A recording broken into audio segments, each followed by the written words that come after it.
Them drejtën, normalisht si shtatë, është një ndeshje që gëdhenet e mbetet me morin e gjithë. Mund të them për rrethanat që ishin edhe në atë ndeshje, djem bën gjithë maksimumin, mund të them e tregun që dhe pse të pak numër që ishim, normalisht nuk na mungoj asgjë për të rujtë simbolet tonë.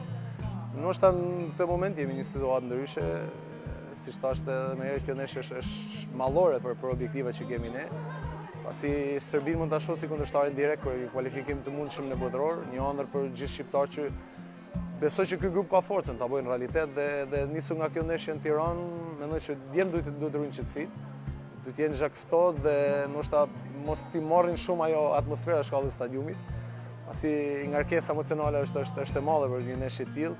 Shpresoj të jenë zhagftohet dhe të bëjnë më të mirën e mundshme në fushën e lojës dhe të arrijmë dalim me një fitore që do na vlente shumë. Dhe zotit i zgjidhe, shumë njerëz të duhur, pas shumë doktorëve që kisha të punën në klinikat më të mira, për fat dhe nga kontaktet me djemë dhe ekipin kombëtar, shkova dhe një doktor në Vila Stuart, dhe realisht ato i dhanë zgjidhe dhe problemi që kisha për një vit e gjysmë.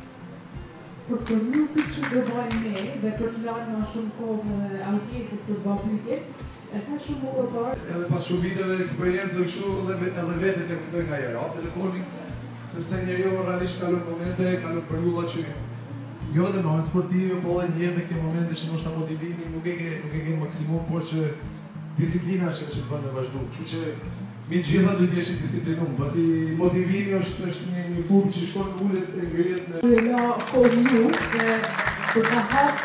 Për ta hap këtë sesion, do kisha kënaqësinë t'ia dorëzoj mikrofonin profesorit Suejc, e cila do të bëni për shëndet.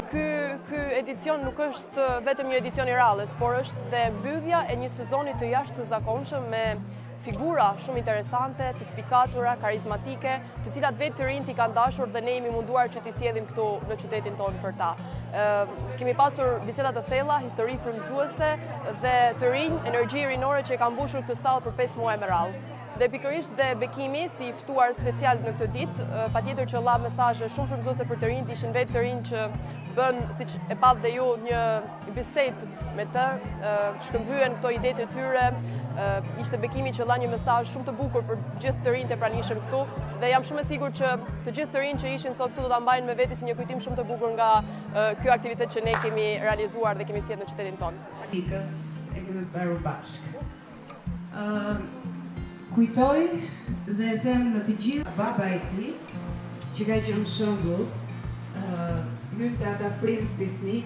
Është disa herë jam treshur në Sevilje, do të thonë si denim për mungesën e rezultateve, si do thonë ka larguar në Sevilje për periudha të ndryshme, fillimet e mia. Pasi siç thash më herë, të gëdhen ato themelet e forta të karakterit.